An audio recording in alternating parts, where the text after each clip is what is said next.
नमस्कार मित्रों, मैं दिनेश स्वागत करता हूं आपको एन ऑप्शन में। आज हम ओवरव्यू करेंगे प्रश्नावली 1.2 पूर्णांकों का गुणनफल का, जिसमें हमें बताया जाएगा कि पूर्णांकों का गुणनफल करने के किन किन प्रकार के तरीके हैं। तो पहला इसमें आता है, पहला दोनों धनात्मक पूर्णांक, धनात्मक या पॉजिटिव पूर्णांक। जैसे उदाहरण लिया मैंने, अगर a और b दोनों अगर धनात्मक पूर्णांक हैं तो हमें गुणनफल धनात्मक पूर्णांक ही मिलेगा।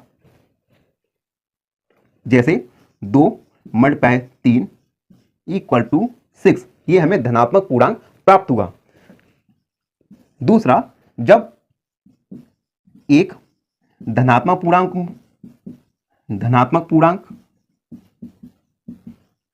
तथा एक ऋणात्मक पूर्णांक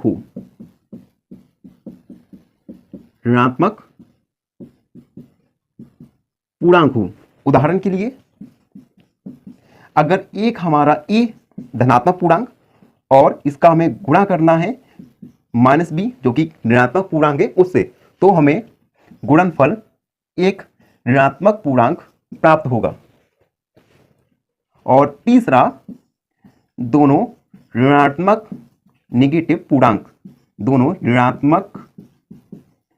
पूर्णांक, अगर हमारा -a एक ऋणात्मक पूर्णांक, इसका हमें गुणन करना है -b एक और ऋणात्मक पूर्णांक से, तो हमें गुणनफल एक धनात्मक पूर्णांक प्राप्त होगा।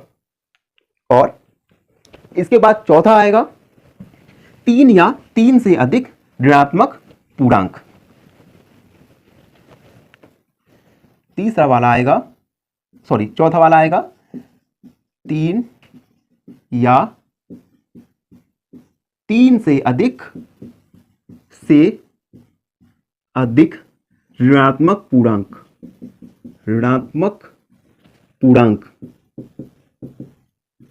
जैसे उदाहरण के लिए हमने लिया -a × -b × -c, इसमें 3 ऋणात्मक पूर्णांक हैं। तो हम कैसे पहचानेंगे कि हमें जो गुणनफल प्राप्त होगा वो ऋणात्मक पूर्णांक होगा या धनात्मक पूर्णांक होगा? तो इसमें हम ऋणात्मक पूर्णांकों की संख्या गिनते हैं। जैसे 1, 2, 3, यहां हमें 3 ऋणात्मक पूर्णांकों का गुणन करना है।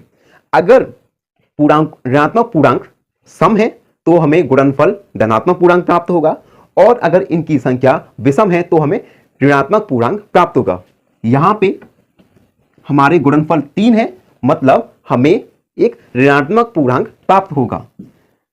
तो इसका -a b c।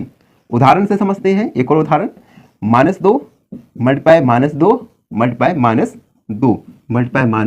-2 यहां पे ऋणात्मक पूर्णांकों की संख्या 4 है, जो कि एक सम संख्या है, तो हमें गुणनफल एक धनात्मक पूर्णांक प्राप्त होगा। 2 दूनी 4, 4 दूनी 8, 8 दूनी 16, एक धनात्मक पूर्णांक हमें प्राप्त होगा। तो ये हमने सीखा पूर्णांकों के गुणनफल के कुछ मेथड, तरीके। आगे हम जानेंगे पूर्णांकों के गुणनफल के कुछ गुण। पूर्णांकों के गुणनफल के कुछ गुणों के बारे में हम चर्चा करने वाले हैं। पूर्णांकों के गुणनफल के गुण, गुणनफल के गुणों के बारे में। पहला गुण है जिसमें गुणन की क्रम विनिमयता। गुणन की क्रम विनिमयता। उदाहरण के लिए, अगर हमारे पास 2 पूर्णांक गुणनफल हैं तो हम उनका स्थान परिवर्तित करके भी लिख सकते हैं, a × b, या हम इसे b × a के प्रकार में भी लिख सकते हैं। इन दोनों का ही आंसर a × b आएगा।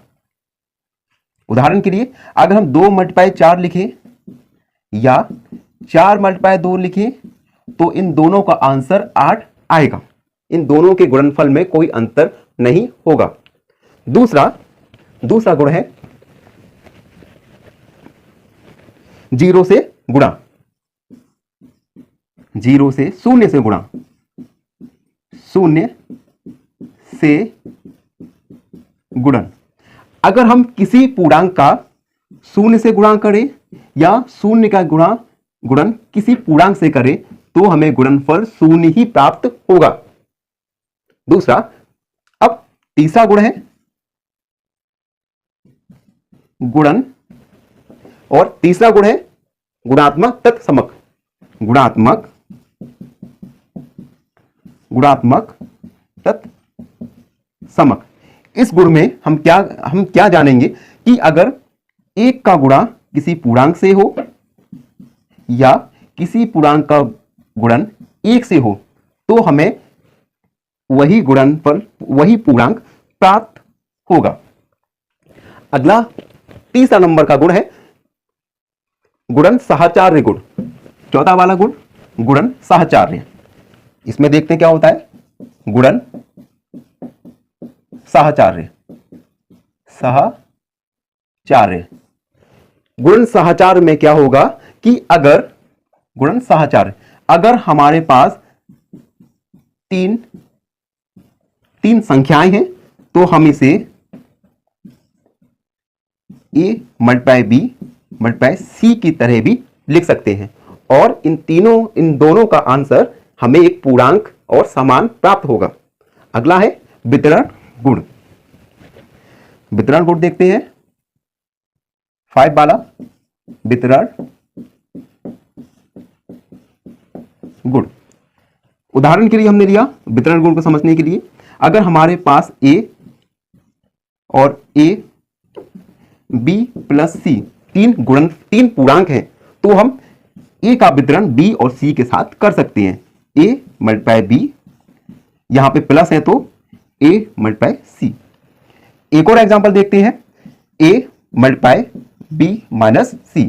तो a का वितरण करेंगे हम b के साथ और यहां जो चिन्ह है वो चिन्ह लगाएंगे। a को वितरण करेंगे c के साथ, a मल्टीप्लाई c। तो हमने इस वीडियो में पूर्णांकों का गुणनफल से संबंधित कुछ बातें जानी और पूर्णांकों के गुणनफल के कुछ गुणों के बारे में जाना। आशा है आप सब बच्चों को समझ आए हो। नमस्कार बच्चों, मैं दिनेश स्वागत करता हूं आप सबका एन ऑप्शन में। बच्चों, आज हम पढ़ेंगे प्रश्नावली 1.2 जिसमें हमें निम्नलिखित का गुणनफल ज्ञात करना है। तो जिसमें पहला वाला है 3 मल्टीप्लाई माइनस का 1। तो यहां पे हमें 3 का माइनस 1 के साथ मल्टीप्लाई करना है। तो हम पढ़ चुके हैं कि अगर एक धनात्मक और एक ऋणात्मक पूर्णांक का गुणनफल होता है तो हमें एक ऋणात्मक पूर्णांक प्राप्त होता है। तो 3 का मल्टीप्लाई 1 से करेंगे तो आएगा 3 और माइनस का साइन आएगा, माइनस का निशान, तो -3। उसके बाद बी वाला है जिसमें हमें -1 का मल्टीप्लाई करना है 225 के साथ। यहां पर भी एक ऋणात्मक पूर्णांक और दूसरा धनात्मक पूर्णांक है, यानी हमारा जो उत्तर है वो हमें ऋणात्मक पूर्णांक में प्राप्त होगा। तो 1 का मल्टीप्लाई करेंगे 225 से तो माइनस का आएगा 225। सी वाला देखते हैं जिसमें हमें दो ऋणात्मक पूर्णांक दिए गए हैं, मतलब हमारा जो गुणनफल का उत्तर आएगा वो एक धनात्मक पूर्णांक में आएगा। तो सबसे पहले 21 का मल्टीप्लाई करेंगे 30 के साथ तो ये आएगा 230 और एक धनात्मक पूर्णांक आएगा। डी वाला आंसर देखते हैं, माइनस का 316 मल्टीप्लाई माइनस का 1। ये दोनों भी ऋणात्मक पूर्णांक है तो हमारा जो उत्तर आएगा वो एक धनात्मक पूर्णांक आएगा। तो इसका 316 का मल्टीप्लाई करेंगे 1 के साथ तो हमारा आंसर आएगा 316। आगे हम हल करेंगे ई वाला जिसमें हमें -15 का मल्टीप्लाई 0 से करेंगे। सबसे पहले तो आएगा किसी भी पूर्णांक का शून्य के साथ मल्टीप्लाई होता है तो हमारा आंसर एक शून्य पूर्णांक आता है। तो इन दोनों का आंसर आएगा 0 0। इसका मल्टीप्लाई करेंगे माइनस का 18 के साथ, फिर से शून्य का मल्टीप्लाई करेंगे -18 से तो आंसर आएगा हमारा 0। एफ वाला देखते हैं, सबसे पहले हम इन दोनों पूर्णांकों का मल्टीप्लाई करेंगे तो ये दोनों ऋणात्मक पूर्णांक हैं तो हमें एक धनात्मक पूर्णांक प्राप्त होगा। तो 12 का मल्टीप्लाई करेंगे 11 के साथ तो 12 एकम 12, 12 एकम 12 और 1 13 तो 132। ये हमें धनात्मक पूर्णांक प्राप्त होगा और यहाँ पे 10। उसके बाद 132 का मल्टीप्लाई करेंगे 10 के साथ तो हमारा उत्तर होगा 1320। अब हम आगे बढ़ते हैं और जी वाला आंसर, जी वाला उत्तर देखते हैं। सबसे पहले 9 का मल्टीप्लाई करेंगे -3 के साथ, तो 9 एक धनात्मक पूर्णांक है और -3 एक ऋणात्मक पूर्णांक है, तो हमारा उत्तर एक ऋणात्मक पूर्णांक आएगा। तो इसका आंसर आएगा -27 और इसका मल्टीप्लाई करेंगे -6 के साथ। अब ये दोनों ऋणात्मक पूर्णांक है, तो हमारा उत्तर, हमें गुणनफल एक धनात्मक पूर्णांक प्राप्त होगा। तो 6 सत्ते 42, 4 हासिल की, 6 दूनी 12 और 4 16, 162। अब हम एच वाला देखेंगे। सबसे पहले हमने -18 लिखा और इन दोनों का गुणा किया, तो ये दोनों ऋणात्मक पूर्णांक है, तो गुणनफल हमें धनात्मक पूर्णांक प्राप्त होगा। तो 5 चौक 20। अब इन दोनों का गुणा करेंगे, तो इसमें एक ऋणात्मक पूर्णांक और दूसरा धनात्मक पूर्णांक है, तो हमारा गुणनफल एक ऋणात्मक पूर्णांक प्राप्त होगा। तो 360 एक ऋणात्मक पूर्णांक। आगे हम हल करते हैं आई वाला। आई वाले में हमें सबसे पहले 2 जोड़ा बनाएंगे, इन दोनों को अलग अलग हल करेंगे। तो ये दोनों दो ऋणात्मक पूर्णांक है, तो हमें गुणनफल एक धनात्मक पूर्णांक प्राप्त होगा। तो 1 का मल्टीप्लाई 2 से करेंगे तो आएगा 2 गुणा, इसमें एक ऋणात्मक और एक धनात्मक, तो हमें गुणनफल ऋणात्मक पूर्णांक प्राप्त होगा। इसके बाद फिर से एक धनात्मक एक ऋणात्मक पूर्णांक, तो हमारा उत्तर ऋणात्मक आएगा, तो -24। जे वाला हल करते हैं, तो फिर से दो अलग अलग किया हमने। 3 का 6 से किया और ये 2 ऋणात्मक पूर्णांक है, तो 18 गुणा ये दोनों फिर से ऋणात्मक पूर्णांक, तो 2, तो हमारा आंसर आएगा 36। तो हमने हल किया प्रश्न नंबर 1.2 का प्रश्न नंबर 1। आशा है आप सबको समझ आया हो, और जो हमारे चैनल पर नए हैं वो हमारे चैनल को लाइक, शेयर और सब्सक्राइब जरूर करते। मिलते हैं अगले। नमस्कार मित्रों, मैं दिनेश स्वागत करता हूं आप सबका एन ऑप्शन में। आज हम पढ़ने वाले हैं प्रश्न नंबर 2, जिसमें आपको निम्नलिखित को सत्यापित करना है। हम सॉल्व करेंगे ए वाला, सत्यापित या वेरीफाई करना है। तो सबसे पहले हम लेफ्ट हैंड साइड लेंगे, LHS 18 मल्टीप्लाई 7 प्लस माइनस का 3, इसे सॉल्व करते हैं। तो 18 मल्टीप्लाई 7 और प्लस का मल्टीप्लाई होगा माइनस के साथ, तो आएगा माइनस।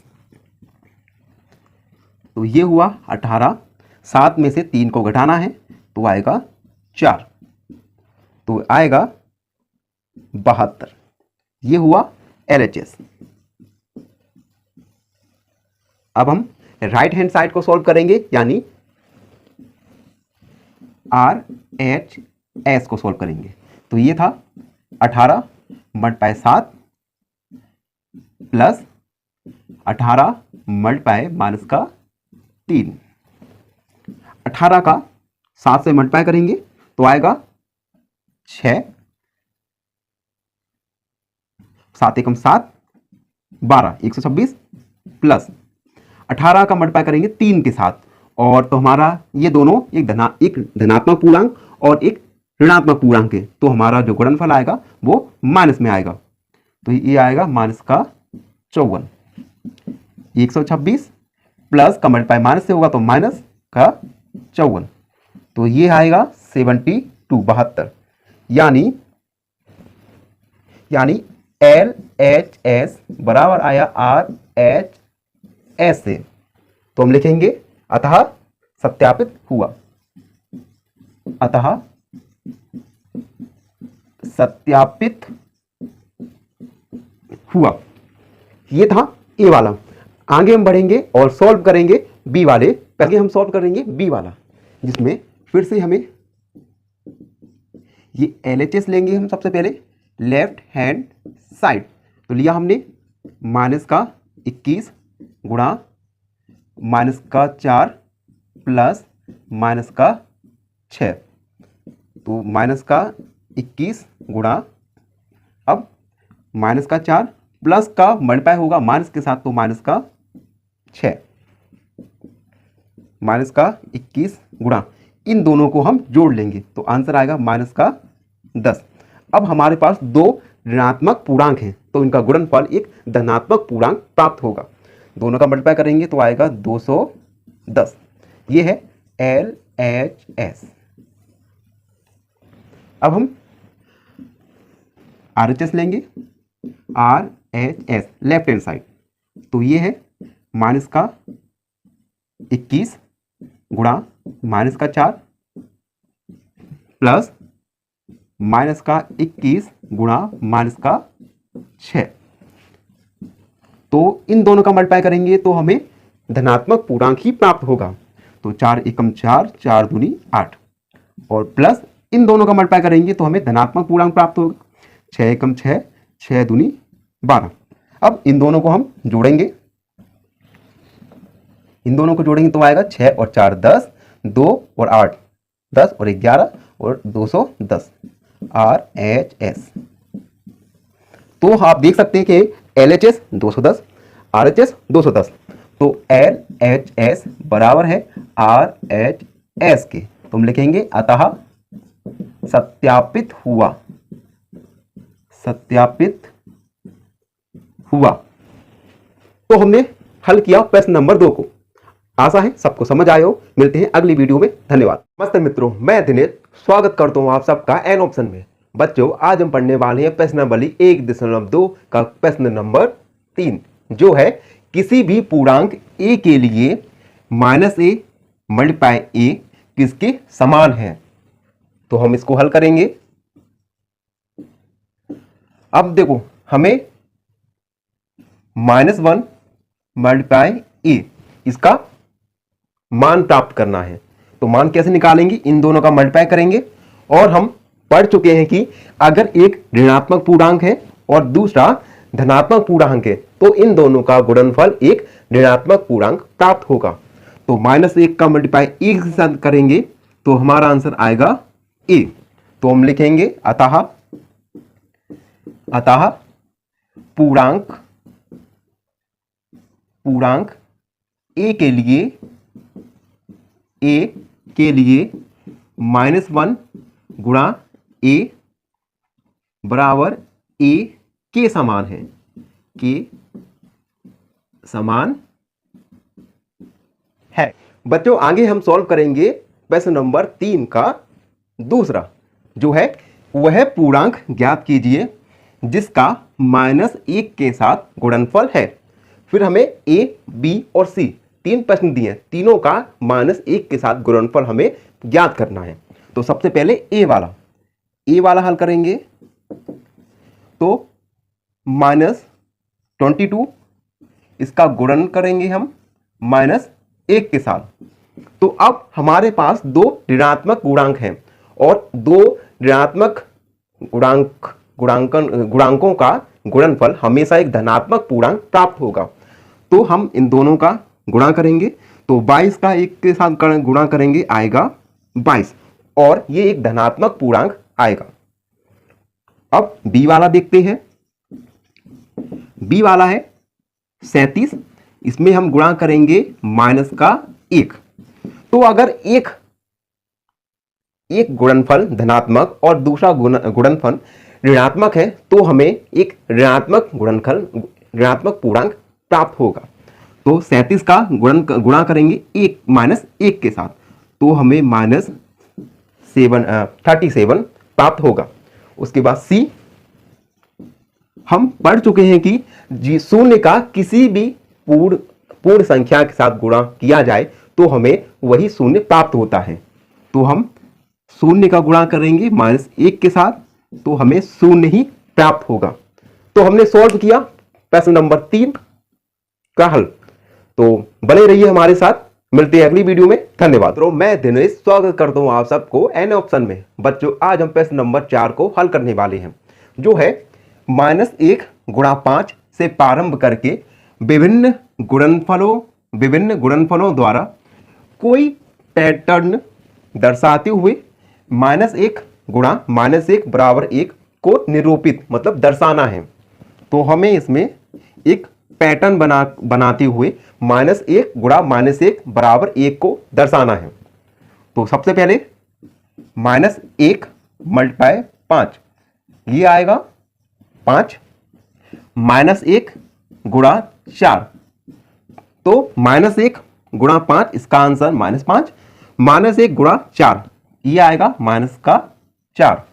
उसके बाद -1 गुणा 3, इसका उत्तर आएगा -3, -1 गुणा 2, -2, -1 गुणा 1, -1, और -1 गुणा -1, ये आया 1।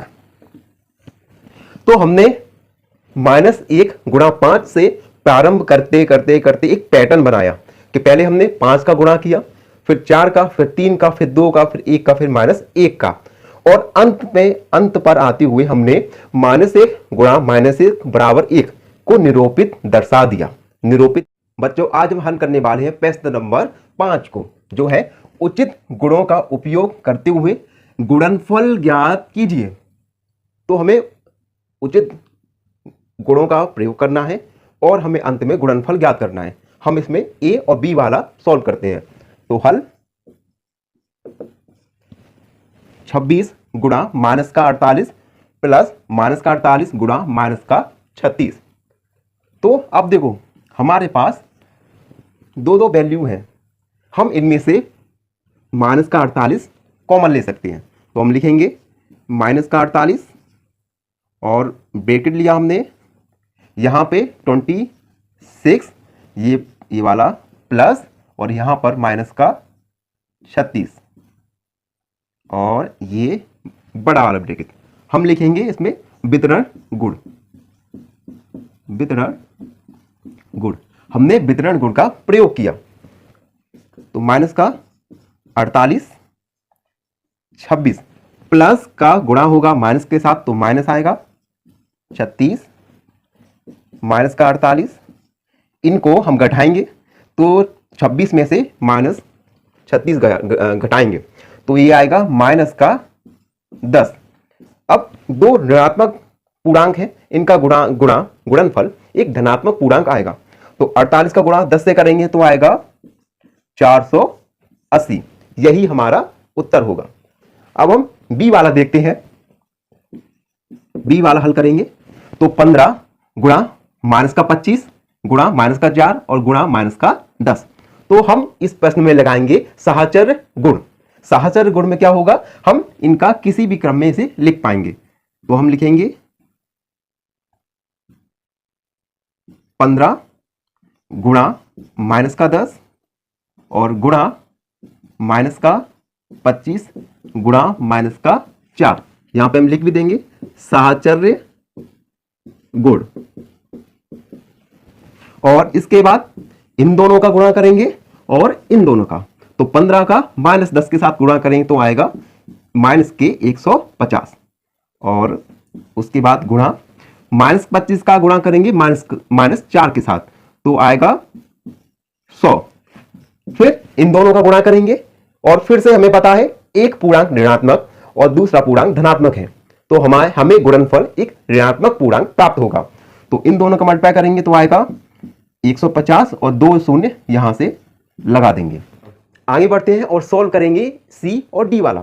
सी वाला प्रश्न है जिसमें 15 गुणा -25 गुणा -4 गुणा 10, हमें इसका मान ज्ञात करना है, गुणनफल निकालना है। सबसे पहले हम इसे इस क्रम में व्यवस्थित करेंगे कि हमें गुणा करना आसान लगे, आसान हो जाए। तो हम सबसे पहले 15 इसका गुणा करेंगे हम -10 के साथ, और गुणा -25 इसे हम लिखेंगे -4 के साथ। इन दोनों का गुणा करेंगे तो 25 का गुणा करेंगे 10 के साथ, और यहां पे एक ऋणात्मक पूर्णांक है तो हमें उत्तर मिलेगा 150। उसके बाद गुणा 25 का गुणा -25 का गुणा -4 के साथ करेंगे तो हमें एक धनात्मक पूर्णांक प्राप्त होगा जो होगा 100। उसके बाद इन दोनों का गुणा करेंगे तो हमें -150 और 2 शून्य हम यहां पे लगा देंगे, 15,000। ये था सी वाले का उत्तर। आगे बढ़ते हैं और हम हल करेंगे डी वाला। डी वाले को हल करने के दो तरीके हैं। पहला तरीका, अगर हम इन -41 का गुणा -102 के साथ सीधा कर दें इसमें हमें क्या होगा, मल्टीप्लाई करने में कठिनाइयां आ सकती हैं। दूसरा तरीका, क्यों ना हम कुछ इस प्रकार व्यवस्थित करें जिससे हमें गुणा करने में आसानी हो। तो हम इन प्रश्नों में दूसरा वाला तरीका अपनाते हैं। तो हम -41, हमने 102 को 100 प्लस 2 आप लिख सकते हैं, क्योंकि 100 में अगर 2 को अगर आप जोड़ेंगे तो हमें 102 प्राप्त होगा। उसके बाद हम वितरण गुण को अप्लाई करेंगे। तो -41, इसका गुणा करेंगे एक बार 100 के साथ, और ये प्लस है तो प्लस लगाया। -41 का गुणा करेंगे 2 के साथ, तो -41 का गुणा करेंगे 100 के साथ तो हमें मिलेगा 4100 4100, और -41 का गुणा करेंगे 2 के साथ तो हमें मिलेगा -82। उसके बाद 4100 प्लस का गुणा माइनस के साथ तो माइनस का 82। और ये दोनों संख्याएं हमें ऋणात्मक प्राप्त हुई, हम इन दोनों को जोड़ेंगे और साइन हमें ऋणात्मक हम लगाएंगे। तो माइनस का साइन लिखा, 4182। तो ये था डी वाले का उत्तर। आगे हम सॉल्व करने वाले ई और एफ वाले पर, तो आप हमारे साथ बने रहिए। धन्यवाद। जो है 625 गुणा माइनस का 35 प्लस 625 गुणा 65। तो हम इसमें क्या करेंगे, 625 और 625 हम इसे कॉमन लेंगे। तो 625, उसके बाद ब्रैकेट, यहां पे माइनस का 35 प्लस का साइन लिखा, उसके बाद यहां पर है 65, उसके बाद 625। अब देखो ये माइनस का 35 और ये 65, यहां पे प्लस का वैल्यू ज्यादा है तो ये घटाएंगे। तो आएगा 5 में से 5 गया 0, 3 में से 6 गया 3, 30। इन दोनों का मल्टीप्लाई करेंगे तो आएगा 1 0 5 15 की 5 हाथ में लगा 1, 3 दूनी 6 और 1 7 और 3 6 18। तो आया 18,750। आगे बढ़ते और हल करेंगे एफ वाला। एफ वाले में हम वितरण गुण का प्रयोग करेंगे। सबसे पहले 7 का गुणा होगा 50 के साथ, उसके बाद ये माइनस है तो माइनस 7 का गुणा करेंगे हम 7 का गुणा करेंगे हम 2 के साथ। तो 7 का 50 के साथ गुणा करेंगे 350, माइनस लिखा, 7 का 2 का करेंगे तो 14, और 350 में से 14 को हम घटाएंगे तो हमारा आंसर आएगा 336। तो हमने अभी सॉल्व किया ई और एफ वाला। आगे के वीडियोस में हम हल करेंगे जी वाला, जो है -17 गुणा माइनस का 29। इसे भी हम दो तरीके से हल कर सकते हैं। आप इसे डायरेक्ट भी इसे हल कर सकते हैं, और हम कुछ इस प्रकार हल करने वाले हैं जिससे हमें गुणा करने में आसानी हो। तो हम लिखेंगे -17 गुणा माइनस को 29 को हम लिख सकते हैं -30 प्लस 1। अब 30 में से 1 घटाएंगे तो माइनस का 29 हमें प्राप्त होगा। अब हम -17 का गुणा करेंगे -30 के साथ, और ये प्लस है तो प्लस, -17 का गुणा करेंगे 1 के साथ। इन दोनों का गुणा करेंगे, दोनों ऋणात्मक पूर्णांक है तो हमें एक धनात्मक पूर्णांक प्राप्त होगा। तो 0 3 7 21 की 1 हासिल में 2, 3 एकम 3 4 5, और ये प्लस -17 का -1 के साथ गुणा किया तो माइनस का 17, 510 प्लस का गुणा माइनस के साथ करेंगे तो आएगा माइनस का 17। 510 में से 17 को घटाएंगे तो आएगा 493। तो ये हल हुआ जी वाले का। आगे बढ़ते हैं और एच वाला हल करते हैं। एच वाले में हमें दो पेयर दिए हैं। एक पेयर हम यहां प्लस वाला के एक साइड वाला मानेंगे और इसे 57 मानेंगे। यहां पे हम -57 को हमने लिया कॉमन, तो यहां पे आया माइनस का 29। और एक बात ध्यान रखने योग्य है कि अगर हमने -57 लिया तो हमें यहां से भी -57 लेना पड़ेगा, लेकिन हमारे पास वैल्यू प्लस में है तो यहां पे साइन बदल के 1 आ जाएगा। दोबारा से बता रहा हूं, -1 कैसे आया, क्योंकि हमने -57 हमने कॉमन लिया, तो यहां पे वैसे हमें प्राप्त होता है 1, क्योंकि हमने माइनस का भी वैल्यू लिया है तो माइनस प्लस की जगह यहां माइनस आ जाएगा। उसके बाद -57 तो -29 और माइनस का 1, -57। दोनों ऋणात्मक पूर्णांक हैं तो इनको हम जोड़ेंगे और माइनस का 30 हो जाएगा। अब ये दोनों फिर से ऋणात्मक पूर्णांक है तो हमारा उत्तर आएगा धनात्मक पूर्णांक। 3 का गुणा करेंगे 30 का, तो 30 21, 2 हासिल, 5 15 16 17, तो ये आया 1710। तो अब हम प्रश्न नंबर 5 को पूरा हल कर चुके हैं। आशा है आप सबको समझ आया हो, और जो हमारे चैनल पर नए हैं उसे लाइक, सब्सक्राइब और शेयर। नमस्कार मित्रों, मैं दिनेश स्वागत करता हूं आप सबका एन ऑप्शन में। बच्चों, आज हम हल करने वाले हैं प्रश्न नंबर 6 को, जो है किसी हिमकरण या ठंडा प्रक्रिया में कमरे के तापमान को 40 डिग्री सेल्सियस से 5 डिग्री प्रति घंटे की दर से कम करने की आवश्यकता है।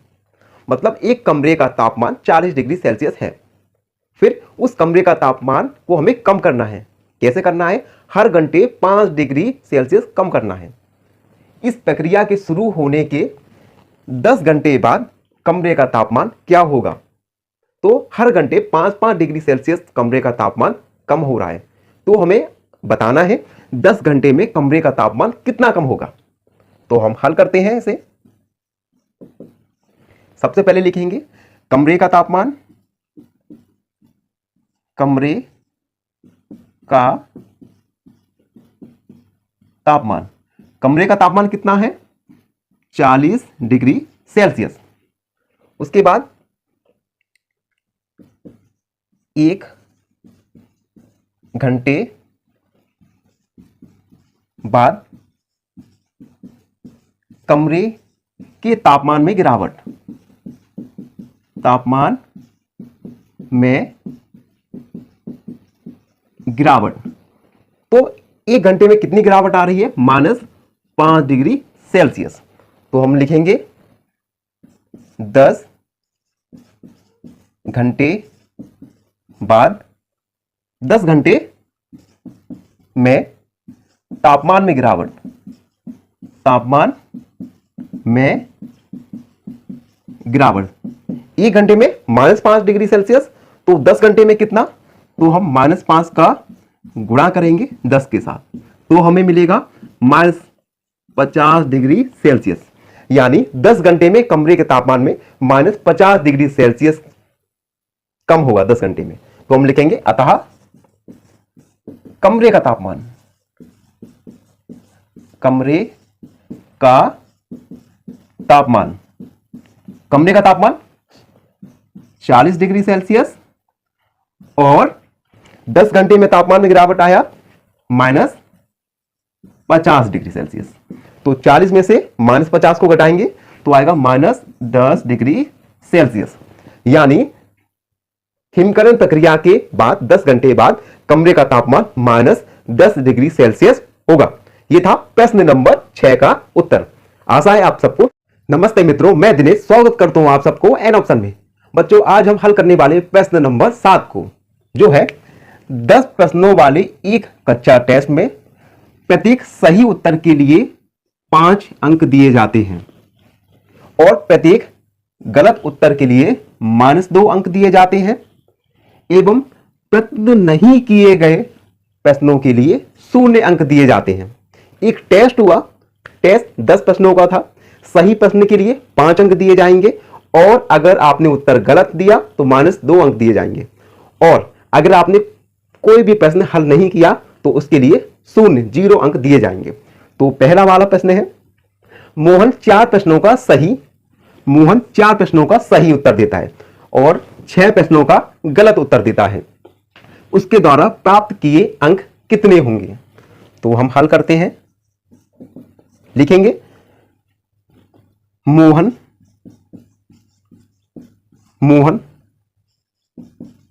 द्वारा दिए गए सही, मोहन द्वारा किए गए, ऐसा लिखते हैं, किए गए सही प्रश्न।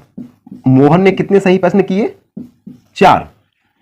तो हम लिखेंगे 1 सही प्रश्न के लिए अंक।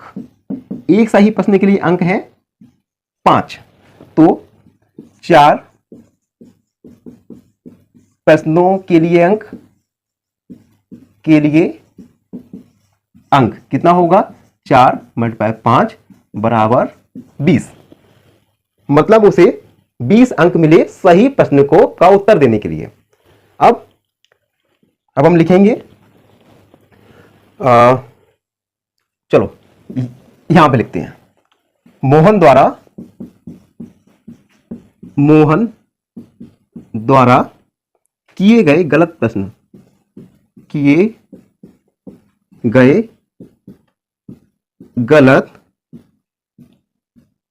प्रश्न। तो मोहन ने कितने प्रश्न गलत किए? ये है 6।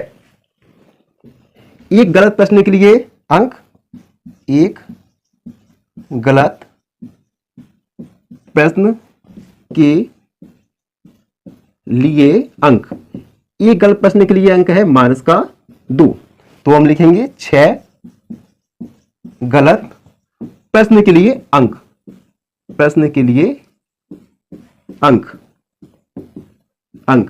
तो -2 × 6 तो आएगा -12।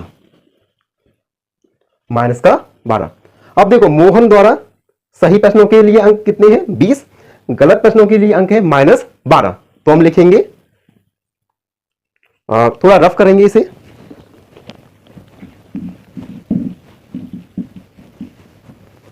अब हम लिखेंगे मोहन द्वारा प्राप्त कुल अंक। मोहन द्वारा प्राप्त कुल अंक। तो देखो, मोहन ने सही प्रश्नों के लिए कितने अंक प्राप्त किए थे? 20। और गलत प्रश्नों के लिए उत्तर -12। प्लस का गुणा माइनस के साथ होगा तो माइनस आएगा, यानी 8। यानी मोहन को कुल 8 अंक प्राप्त होंगे। आगे हम सॉल्व करेंगे बी वाला। रेशमा के 5 उत्तर सही हैं और 5 गलत। उसके द्वारा प्राप्त अंक कितने हैं? तो हम इसे हल करेंगे। लिखेंगे, रेशमा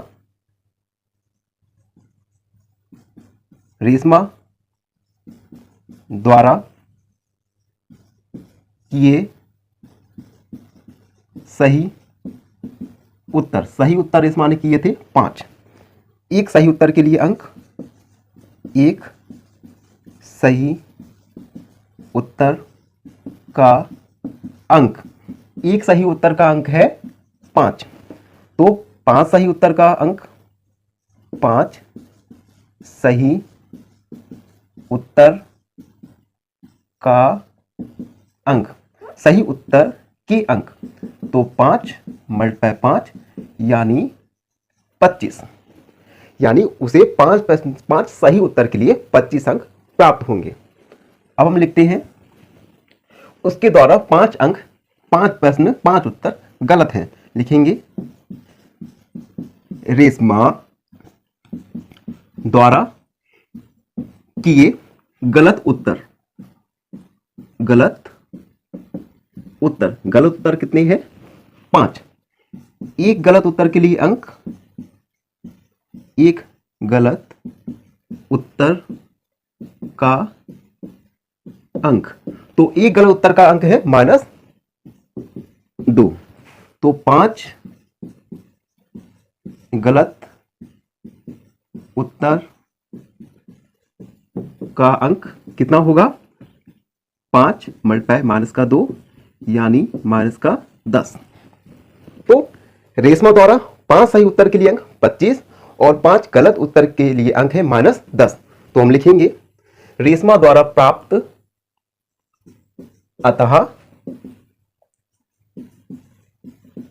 रेशमा द्वारा प्राप्त कुल अंक कितना होगा?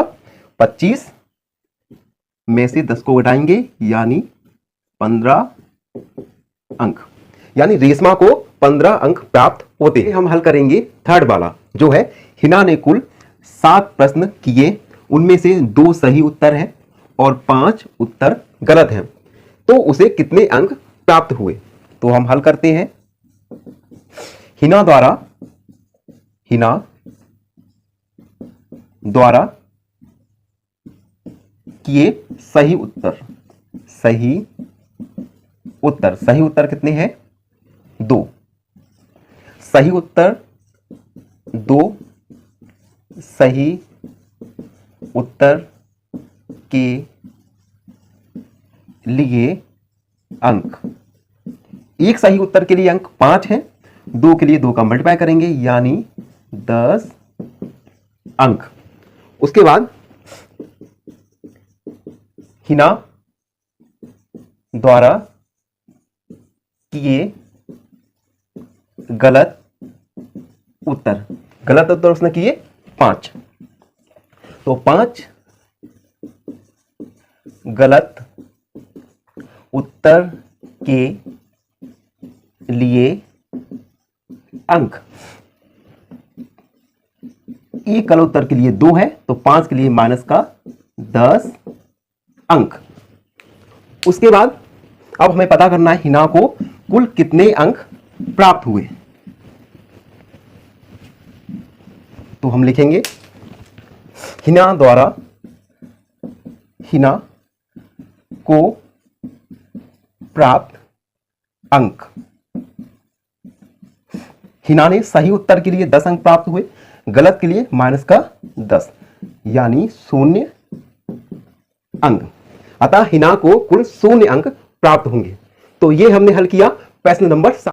बच्चों आज हम पढ़ने वाले हैं प्रश्न नंबर 8, जो है एक सीमेंट कंपनी को सफेद सीमेंट बेचने पर 8 रुपए प्रति बोरी की दर से लाभ प्राप्त होता है।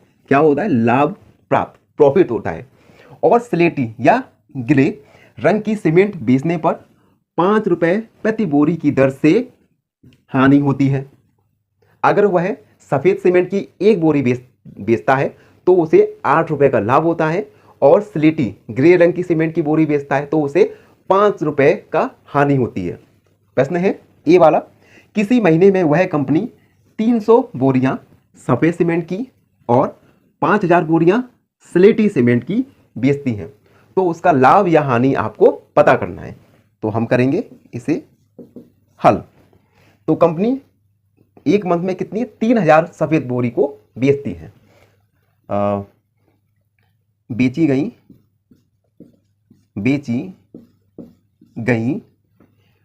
गई सफेद बोरियों की संख्या, सफेद सीमेंट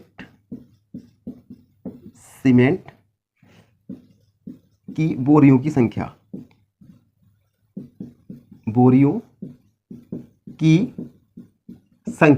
तो सफेद सीमेंट की बोरी 3000,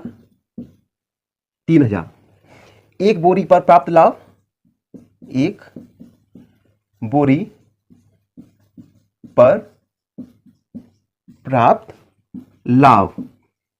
पर प्राप्त लाभ है 8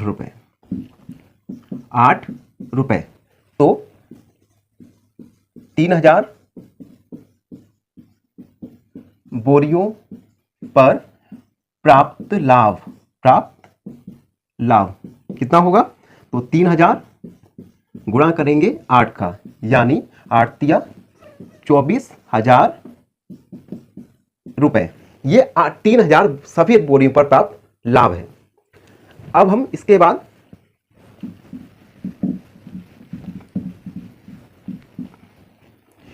हम लिखेंगे बेची गई स्लेटी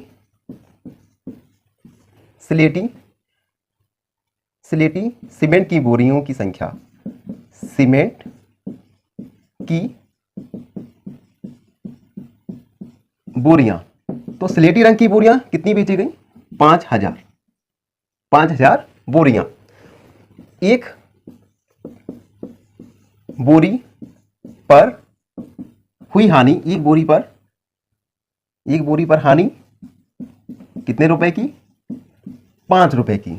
तो 5000 बोरियों पर हानि,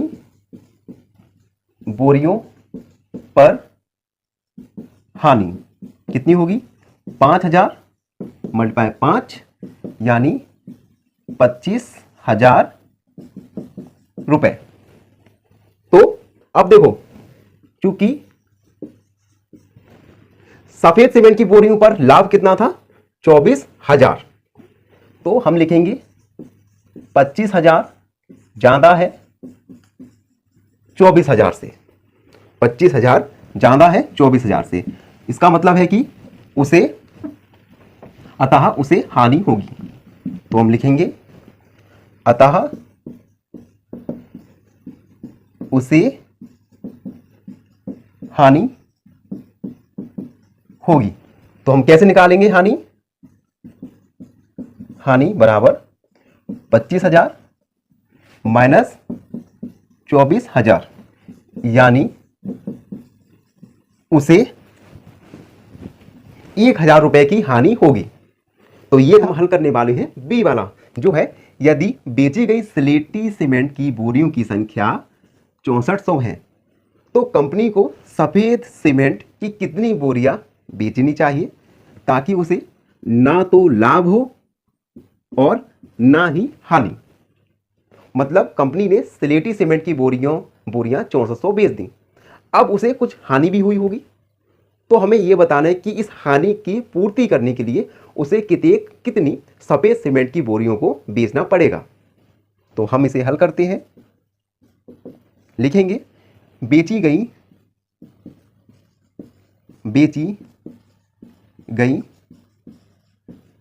सफेद, बेची गई स्लेटी सीमेंट की बोरियों की संख्या,